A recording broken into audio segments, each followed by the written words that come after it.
Capítulo 4. Da apuração das transgressões disciplinar.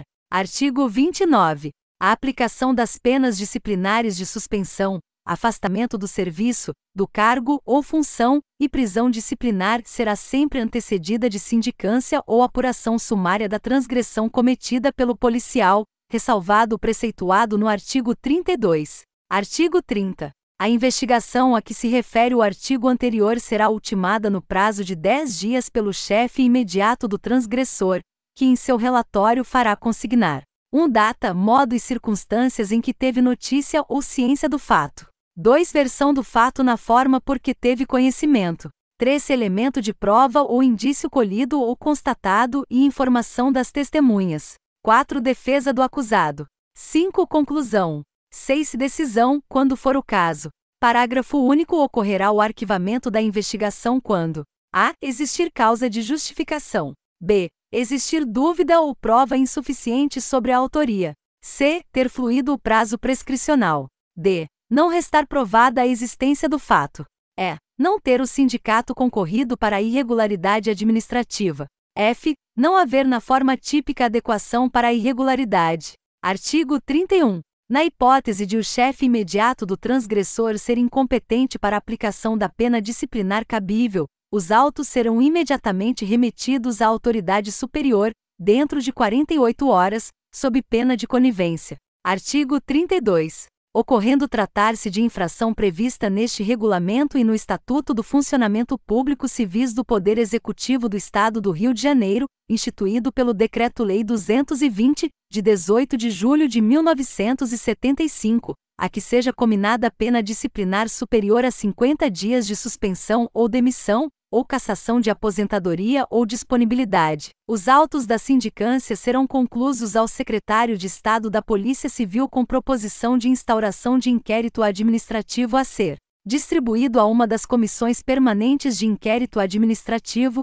da Secretaria Estadual de Administração. Artigo 33. Para as recompensas e punições, o policial terá o seu comportamento classificados em: inciso 1º, excepcional; 2º, ótimo; 3º, bom; 4º, regular; 5º, mau. Artigo 34. O policial terá conceito bom ao ingressar no serviço público. Parágrafo 1º. Os policiais que tiverem anotação de suspensão superior a 10 dias, no período de 1 ano, anterior ao calendário das promoções, serão classificados no conceito mau, e no conceito regular, se tais faltas se registrarem no período de 2 anos.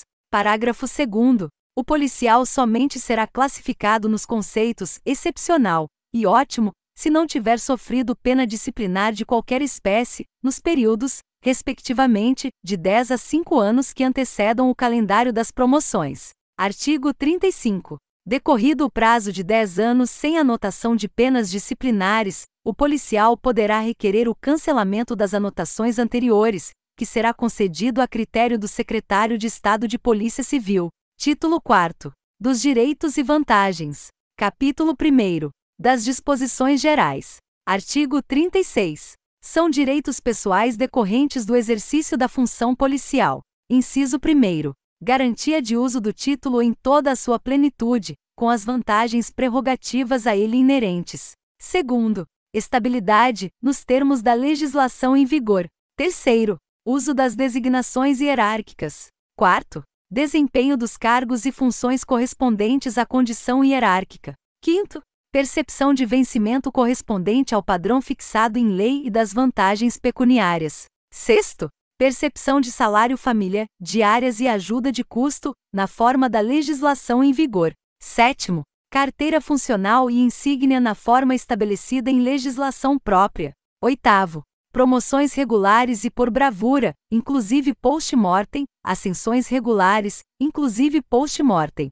9º. Medalhas mérito policial e mérito especial, e outras condecorações, na forma prevista em lei, com anotações na folha de assentamentos funcionais. 10. Assistência médico-hospitalar, social e judiciária, quando ferido ou acidentado em serviço ou em razão da função, submetido a processo em decorrência do estrito cumprimento do dever legal. 11. Aposentadoria nos termos da lei, com proventos integrais, independentemente de tempo de serviço, quando for reconhecida a invalidez permanente, por motivo de acidente em serviço, ou em razão da função, ou ainda, em caso de moléstia grave adquirida em serviço ou em consequência dele. 12. Trânsito. O período correspondente a 5 dias de afastamento total do serviço, concedido ao policial civil, quando desligado de uma sede para assumir exercício em outra situada em município diferente e se destina a preparativos e a realização de viagem. 13. Concessão de auxílio funeral. 14. Prisão domiciliar cumprida na residência do infrator.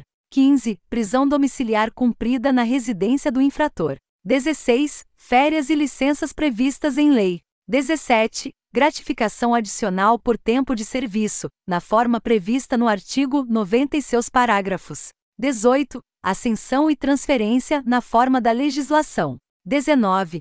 Garantias devidas ao resguardo da integridade física do policial em caso de cumprimento de pena em estabelecimento penal, conquanto sujeito ao sistema disciplinar penitenciário. 20. Portar arma com descrição, mesmo quando aposentado. Parágrafo único. O policial, 24 horas após o último dia do período de trânsito, deverá apresentar-se à unidade policial para a qual foi designado. Artigo 37. Aos beneficiários do policial falecido, em consequência da agressão sofrida no desempenho de suas atribuições, em serviço ou fora dele, em razão de acidente nele ocorrido ou ainda, de moléstia nele adquirida, será concedida pensão equivalente ao vencimento, acrescida de todas as vantagens percebidas por ocasião do óbito. Parágrafo 1º. A prova das circunstâncias do falecimento será feita de acordo com a legislação em vigor. Parágrafo 2º. O valor da pensão será sempre revisto, nas mesmas bases em que se modificarem os valores dos vencimentos dos policiais em atividade. Capítulo 2º. Dos direitos. Seção 1ª. Das férias. Artigo 38. O policial gozará, obrigatoriamente, 30 dias de férias por ano, concedida de acordo com escala organizada pelo dirigente da unidade administrativa a que estiver subordinada e comunicada ao órgão central de pessoal da Secretaria de Estado da Polícia Civil, para fins de publicação e controle. Artigo 39. É proibido a acumulação de férias, salvo por imperiosa necessidade de serviço, e pelo máximo de 2 períodos. Artigo 40. O policial, ao entrar em férias, participará ao chefe imediato seu endereço eventual. Artigo 41. Mediante convocação do secretário de Estado da Polícia Civil, o policial será obrigado a interromper suas férias, em situação de emergente necessidade de segurança nacional ou para manutenção de ordem pública. Parágrafo único. O policial terá direito a retornar às férias interrompidas, em época oportuna, sempre a critério da administração. Artigo 42. A escala de férias poderá ser alterada, de acordo com as necessidades do serviço, por iniciativa do superior ao qual estiver imediatamente subordinado, comunicada a alteração ao órgão competente, inclusive para efeito de acumulação de períodos. Artigo 43. Somente depois do primeiro ano de efetivo exercício, adquirirá o policial direito a férias, as quais corresponderão ao ano em que se completar esse período. Artigo 44. É vedado levar à conta de férias qualquer falta ao trabalho. Artigo 45. Excepcionalmente, em razão da natureza do serviço, serão concedidas férias, com início em um exercício e término no seguinte, bem como parceladas em períodos de 10 e 15 dias. Artigo 46. Obrigatoriamente, quando ocorrer movimentação do servidor, deverá ser comunicada a seu novo chefe a sua situação sobre o período de férias.